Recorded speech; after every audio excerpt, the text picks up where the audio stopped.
Guys, and welcome back to my channel. If you're meeting me for the first time, my name is Rita. Here I talk about life in the UK. I share information on relocation. If you're looking to come to the UK, I share information that can help you. And if you're already in the UK, I share tips that can help you settle in. To everyone that has subscribed, thank you for your love, your support, and thank you for watching. Thank you for subscribing. If you're yet to subscribe, what are you waiting for? Hit the subscribe button, turn on your notification bell, comment, share, like, and be part of my YouTube family. In today's video, I just want to share my experience working as healthcare assistant in the UK. This is not just to discourage anybody that wants to work as healthcare assistant. If you're looking to come to the UK to work as healthcare assistant, just like every other job, it has its own occupational hazard. As healthcare assistant, the truth is you're going to have some good days and you're going to have some bad days. Also, this is not to encourage anybody to sue anyone, either a care home, a company. If you want to sue someone in the UK, you have to have enough evidence to back up that what you're actually accusing people of actually guilty of that thing you accuse them of, and it's going to take a lot of investigation before you win or win. It's not also for you to put yourself in harm's way looking to sue a care home or anybody. Let's just get that off the way. My case was just one of those out of thousands of cases. I was just lucky because I had enough evidence. There were CCTV camera to prove that what I actually accused this care home of, guilty of it, and I was vindicated and compensated.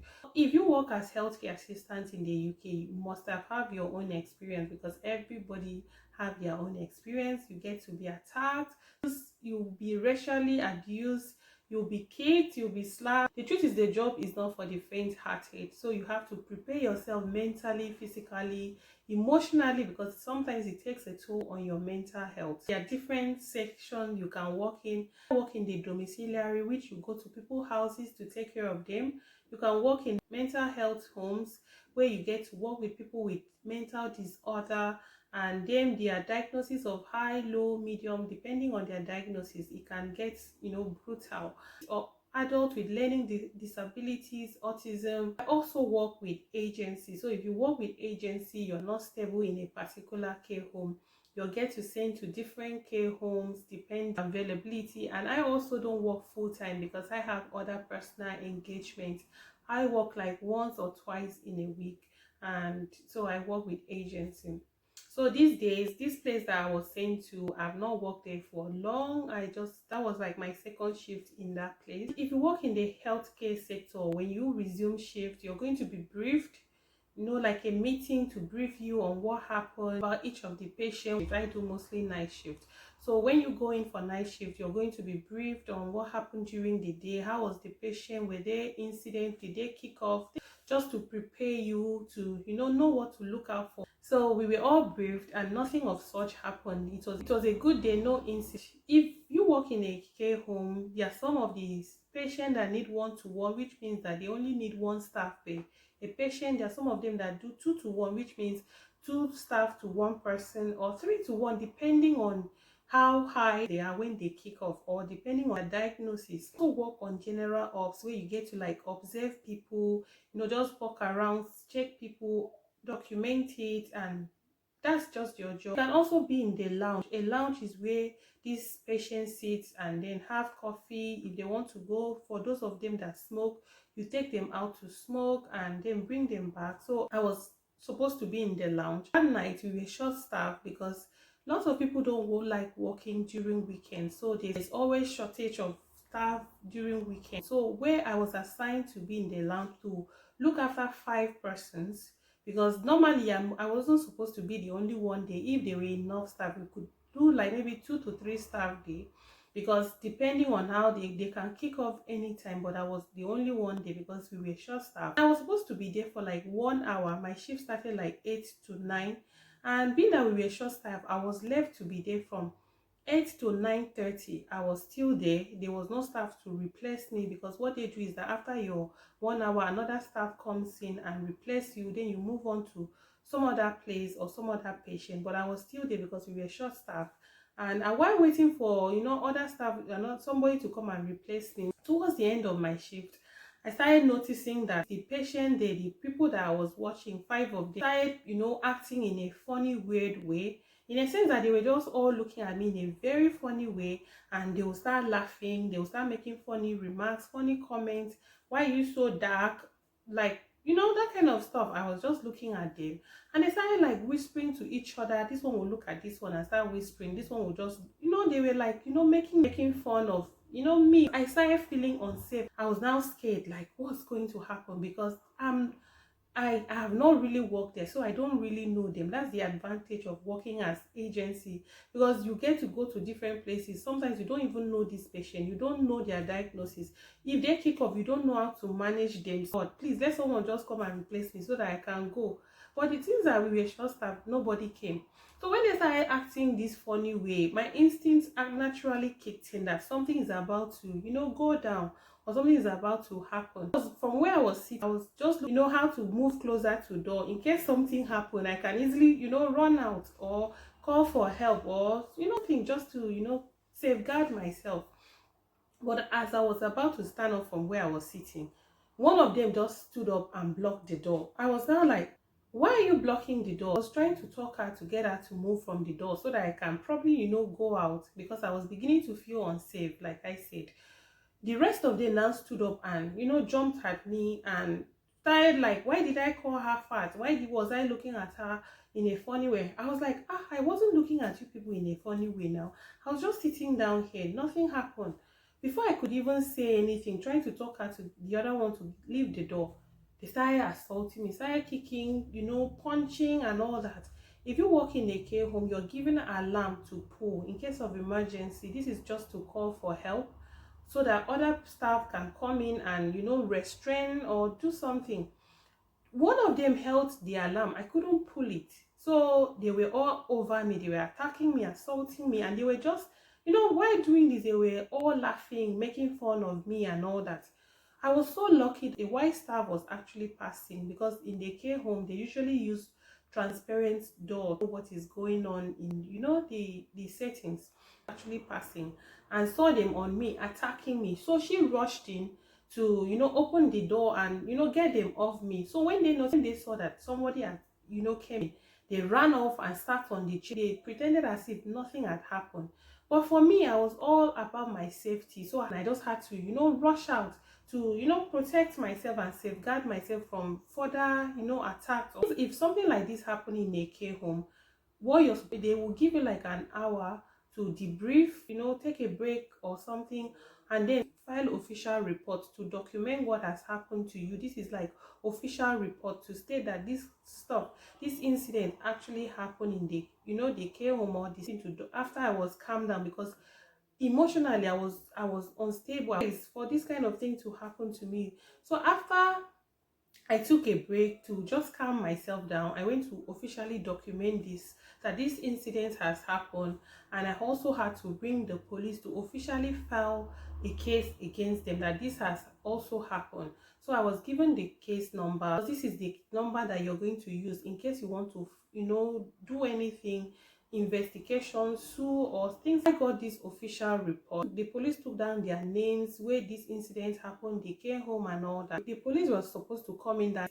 get official statement of me and get official statement of them, investigate these issues, and then probably make arrest. But due to COVID, they couldn't come in because it was during the lockdown.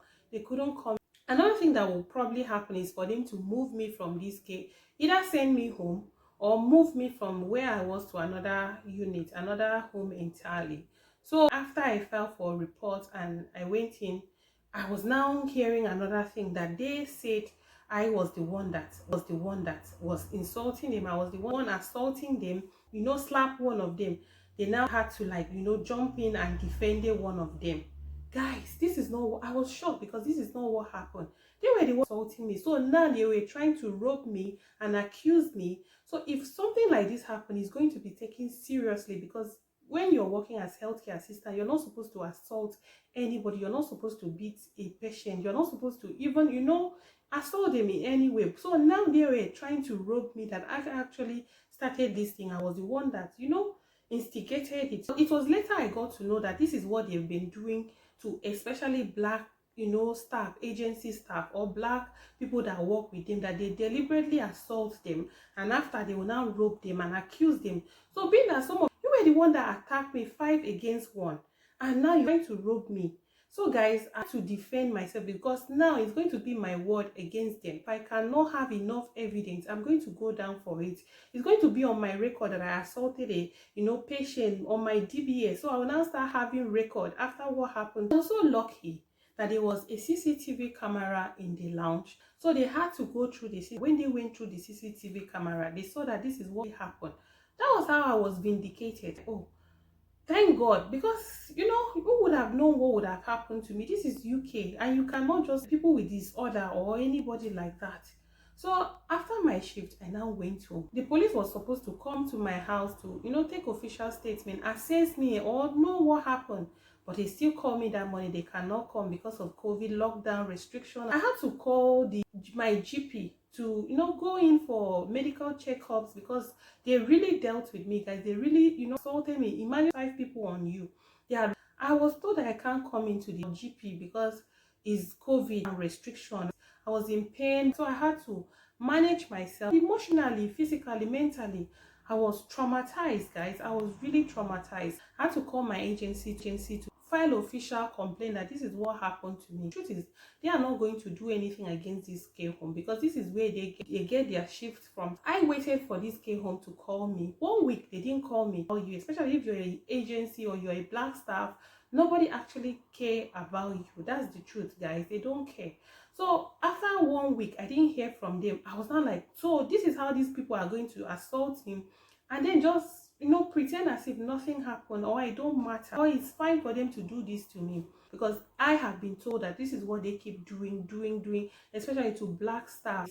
So I was determined to get justice for myself. But the funny thing, the black people that I work with, they were like, I should just let it go. This is assault. I can't just let it go. They keep doing this. How long are these people going to do it? Because when they do it, it's not like they didn't know what they were doing. They were actually enjoying it. They were actually happy, laughing, mocking me to, do this thing. Call a lawyer and file a case against this patient, being that they are in this care home. So officially, I was, suing this care home.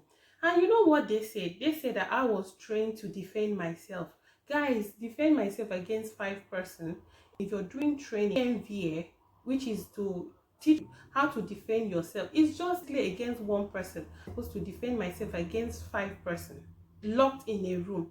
So that was their guys, myself against 5 persons. So they didn't want to, do anything about it. They just wanted to, let it go like that, to, blame it on me, make it look as if it was my fault. But guys, I was determined to get justice. We had to keep filing at the end of the day, because the truth is I had to go through so many things, go through therapy to help myself to cope. I want anything to cope, and I had to stay off from work for 3 months because I couldn't work. So if I don't work, how do I care for my family? I was determined to get justice, and the lawyer felt like this is assault. They can't just get away, because why will you put me in a place that 3 or 4 persons are supposed to work, left only 1 person? And why was I still past my 1 hour? Why were there no staff to replace? These were cases, because they were cases, because I wasn't supposed to be there for more than 1 hour. Why was I there? You deliberately put me in that situation, because if I had left there, this incident might not have happened to me. So you deliberately left me there. This is their fault, because they didn't have enough staff. So they were at fault. They tried to fight it on and off. The case took for 2 years. We are still going on and off, because they felt like it's not their fault. But because all the evidence were proving that what they did to me was wrong. So officially, there was now a set day for us to go to court for, the judge to judge this case and then pass a final verdict to see if what they did to me was wrong or not, if it was my fault. That was when they now decided that they want to settle out of court. Like I said, I didn't work for 3 months. My agency did not care. They didn't even call to ask. They didn't even call to bother. Why don't you take shift? What happened to you? So they had just forgotten about me like that. So it was now they now had to call my agency to ask them, did I take shift for 3 months? So they were like, oh no. They now check my record and see that I didn't take shift for 3 months. And they also have to go through my NI, national insurance, to trace that if I had worked anywhere, or if I had received any money, if I had gone somewhere to work. When they find out that I did not work, so they knew that what I said was actually true, so they had no option. They decided to, settle out of court, and they had to pay me for the period I did not work money between 10 to 12,000 pounds. I didn't just do this because of money, because I was just trying to get, because if I continue to walk away, they are going to keep on assaulting black, they are going to keep on assaulting staff. This is deliberate attempt. It's not like they kick off, they conspire, they deliberately assaulted me. So I had to do it for other people who couldn't speak up, other people who just let it go, because some blacks feel like, oh, I don't want to get into trouble. I was determined not to be their victim, and I'm so happy that I fought for it, and the care home had to pay for it. But because I know now, they must have learned their lesson, because sometimes if you let them keep getting away with it, because they feel like they can treat staff anyhow, or as if we don't matter. So guys, I was determined to get justice, and I'm so happy that I did it, and I won, not just because of the money, but because justice was served. So what I'm trying to say in essence is that in the UK, if you're on the right side of the law, you just have to fight for your right, because the truth is, most of these people, if you work in a care home, most of them know what they are doing. They deliberately attack people. They know what they are doing. Some of them might not know, but some of it, because probably they don't like you because you're a black staff, have to attack you. So if you know you're right, if something like this happened to you, and you know that you have evidence, you could prove it beyond reasonable doubt, you just have to fight for yourself, all that. And I'm also not encouraging you to sue people, because for you to sue people, you could see from my story that there were so many evidence. Investigation was carried out, and at the end of the day, what I actually accused them of, they were actually guilty of it. So guys, that's just it. And if you're coming to UK to work as healthcare assistant, as a carer, you just have to always look out for yourself, because the truth is, most of the agency don't care. Don't just kill yourself for anybody. Don't put yourself in harm's way. Guard yourself, because the truth is, it is you first before any other person. So guys, that's just my story, and I'm happy that I won and I was vindicated, because if I was not, who knows what would have happened. I would have had it in my record that I assaulted people. Meanwhile, they actually assaulted me. So guys, if you've learned one or two things from this my experience, to always look out for yourself. Kindly give it a thumbs up, subscribe, share, comment, be part of my YouTube family, and I'll see you in my next video.